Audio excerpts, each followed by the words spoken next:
China announced on Wednesday the most sweeping changes to its tough anti-COVID restrictions since the pandemic began 3 years ago, following the weeks of unrest that recently hit the country over the measures.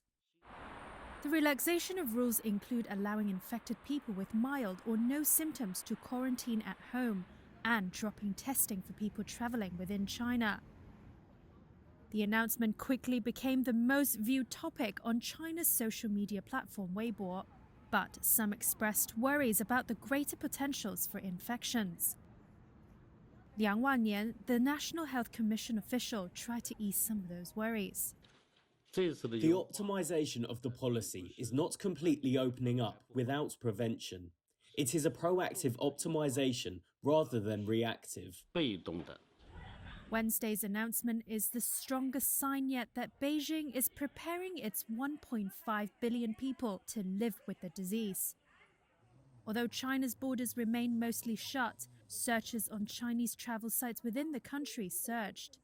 Travel platforms from Trip.com to Qunar said searches for air tickets to cities such as the tourist spot of Sanya and Harbin jumped as much as 7 times after the news of the looser rules was announced.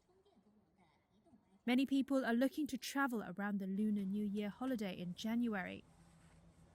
Many foreign business groups, including the European Chamber of Commerce in China, welcomed the shift that could reinvigorate China's sagging economy and currency and bolster global growth. Cities across China were gripped by the protests over its tough COVID policies last month, although they later petered out under a heavy police presence. Cities and regions around the country started announcing a mishmash of easing measures that fed expectations for Wednesday's announcement.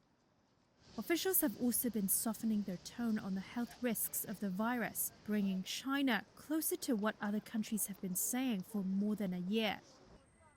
But that has set off a rush for preventative drugs as some residents, particularly the unvaccinated elderly, feel more vulnerable to the virus.